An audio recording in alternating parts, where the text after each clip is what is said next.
berjalan dalam firman-Mu, hatiku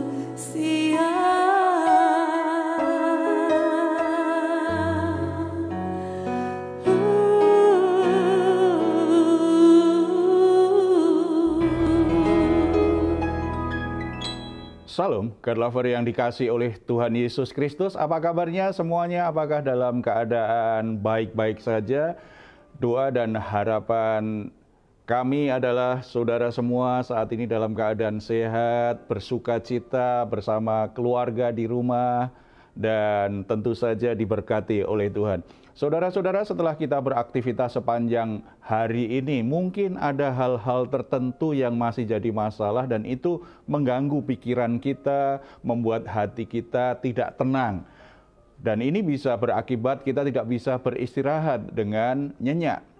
Tuhan ingin kita bisa beristirahat dengan tenang, menikmati waktu yang berkualitas sehingga besok pagi kita bisa kembali bangun dalam keadaan tubuh yang segar dan kembali beraktivitas dengan baik. Oleh sebab itu Tuhan Yesus berkata kepada kita semua, marilah kepadaku semua yang letih lesu dan berbeban berat, aku akan memberi kelegaan kepadamu.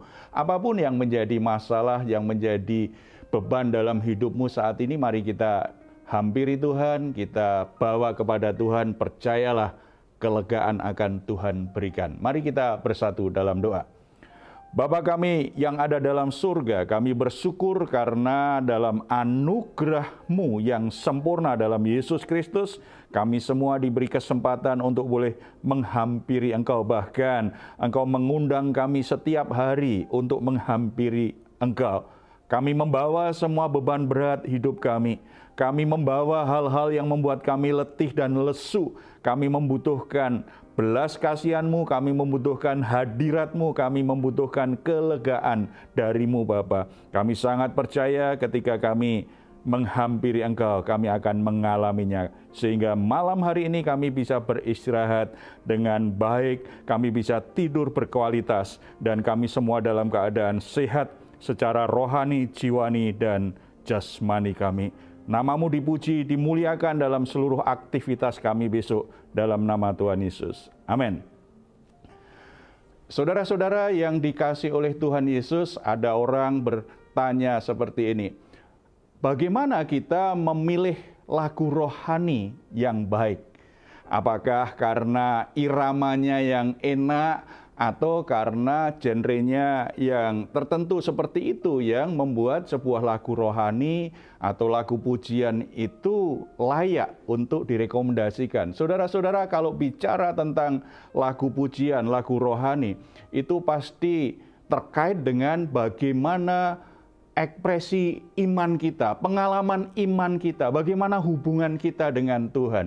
Oleh sebab itu yang terpenting dari lagu rohani adalah isinya, pesan yang disampaikan, syair yang ada di dalamnya.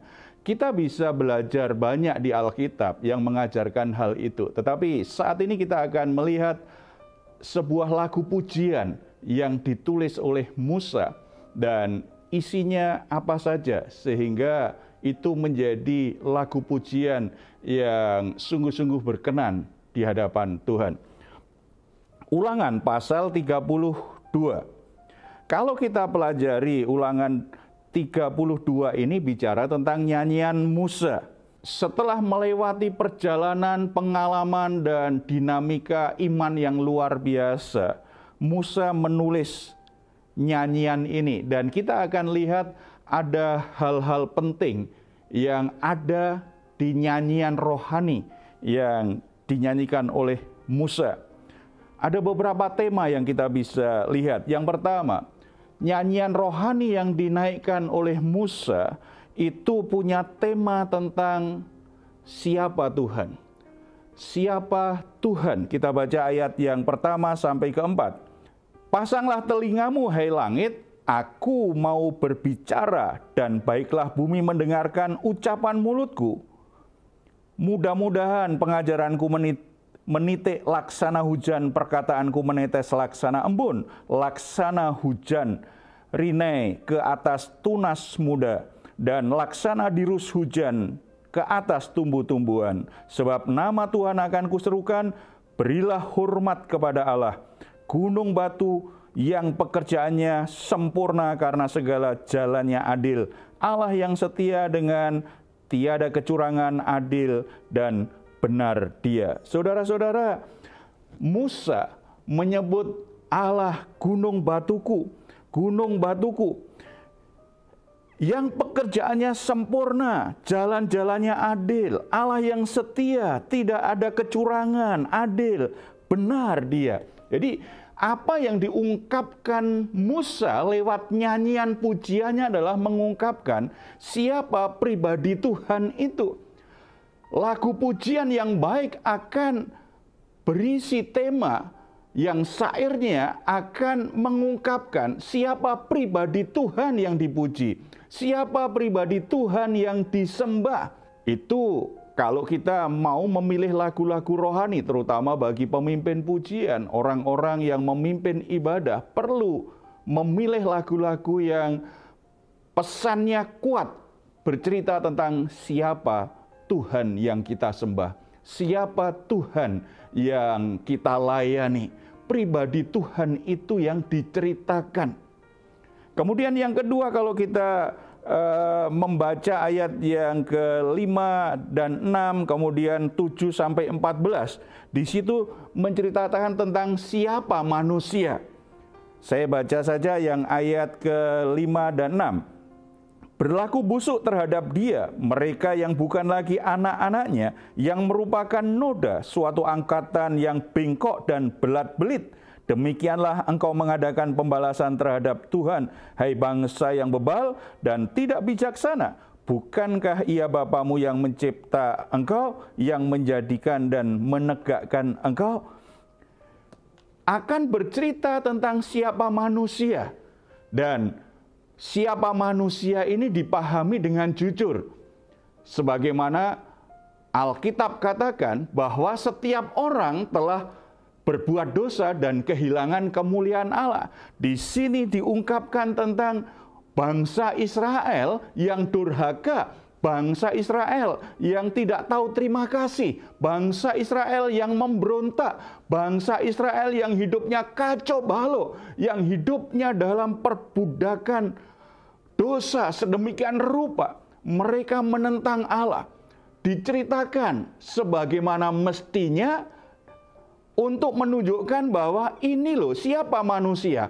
Orang yang berdosa, orang yang memberontak, orang yang harus dimurkai Allah, orang yang lemah, orang yang tidak punya kemampuan dari dirinya sendiri untuk membebaskan dirinya dari dosa, untuk mengatasi masalah-masalah hidupnya. Manusia sepenuhnya membutuhkan Tuhan, membutuhkan belas kasihan Tuhan.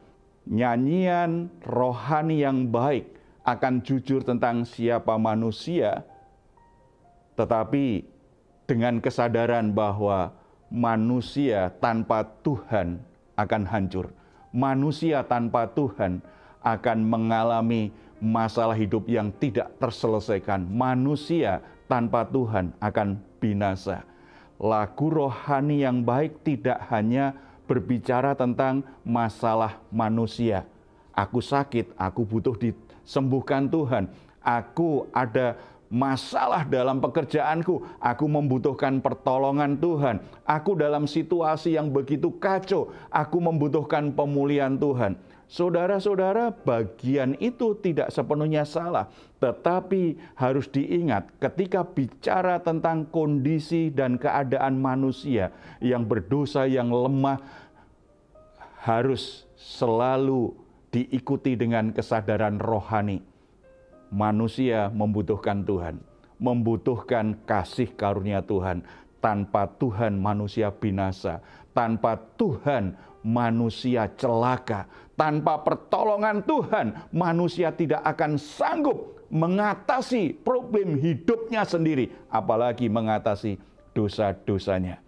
Ini nyanyian rohani Musa mengajarkan kepada kita untuk jujur sebagai manusia. Nyanyian rohani yang baik akan menolong kita jujur dengan diri kita, jujur dengan kelemahan dan ketidakmampuan kita menjalani hidup ini. Dan yang ketiga, kalau kita perhatikan di ayat selanjutnya, di ayat 19 sampai 27, di situ dinyatakan bahwa manusia itu tadi karena tidak berdaya, dia membutuhkan belas kasihan Tuhan. Maka nyanyian Musa itu berbicara tentang anugerah Tuhan yang disediakan bagi manusia yang mau bertobat.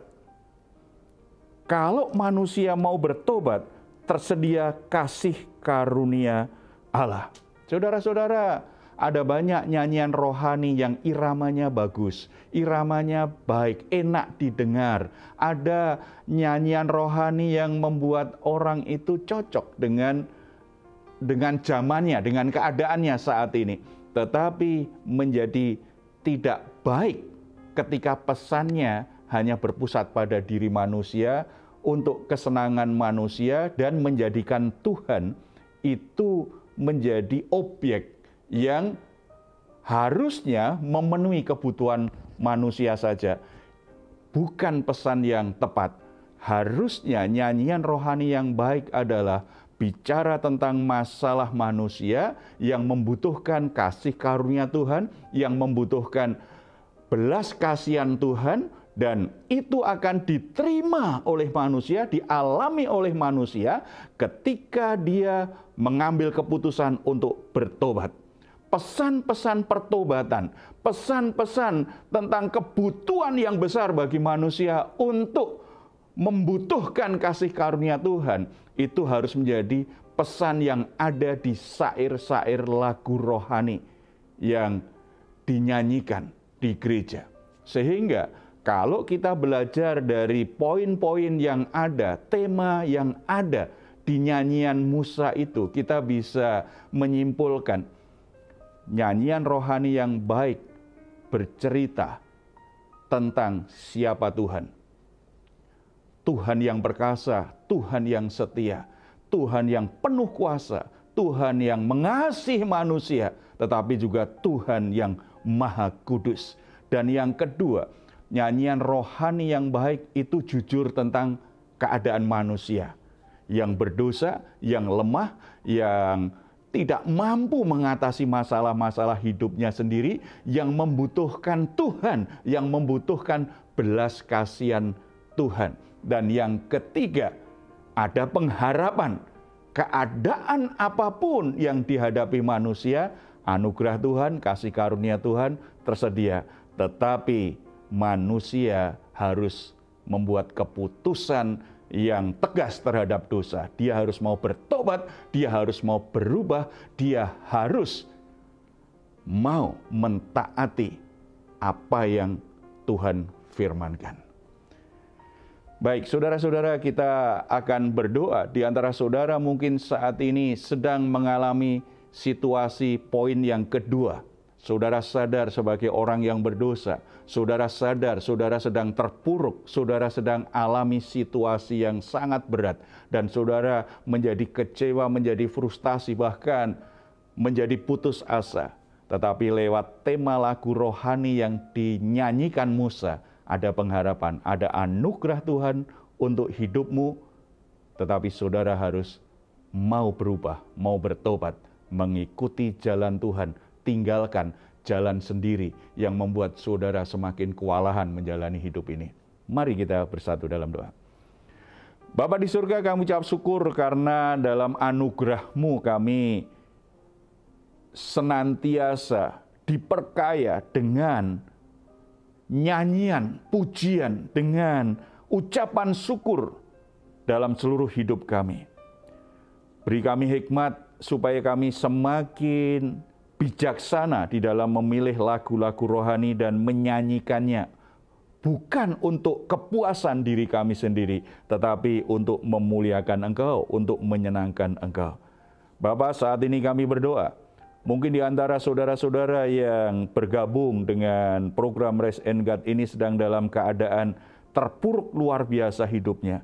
Mereka hancur, mereka tidak berdaya dengan semua kegagalan dan masalah yang sedang dihadapi. ada harapan di dalam engkau, ada anugerah.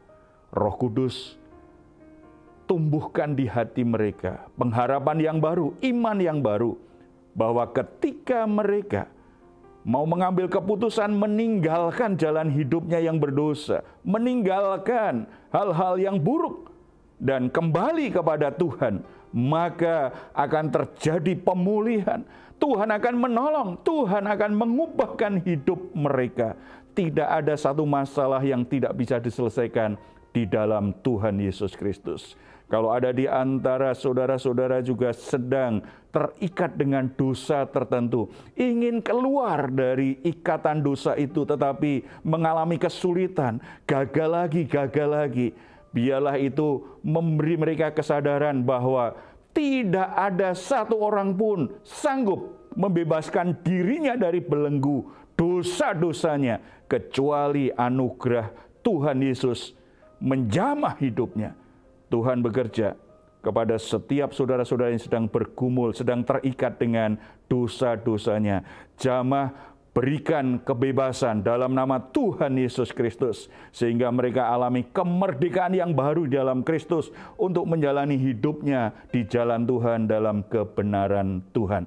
Terpuji namamu dalam segala sesuatu yang terjadi dalam kehidupan kami semua. Namamu semakin dipuji dan dimuliakan. Dalam nama Tuhan Yesus kami berdoa. Amin. Puji Tuhan, saudara-saudara, kalau saudara sedang mengalami pergumulan membutuhkan dukungan doa, silahkan saudara menuliskan pergumulan saudara ke nomor telepon yang tertera di layar saudara. Tim doa kami akan mendukung saudara dalam doa. Tetap berharap, tetap percaya, apapun keadaannya selalu ada pertolongan Tuhan. Kuasa Tuhan tidak pernah gagal untuk menolong kita. Kalau saudara ingin memberikan komentar, silahkan menuliskannya di ruang komentar yang ada di channel Diaspora TV. Kami tunggu. Mazmur 4 ayat 8-9. Engkau telah memberikan sukacita kepadaku lebih banyak daripada mereka ketika mereka kelimpahan gandum dan anggur. Dengan tentram aku mau membaringkan diri, lalu segera tidur. Sebab hanya Engkaulah ya Tuhan yang membiarkan aku diam dengan aman.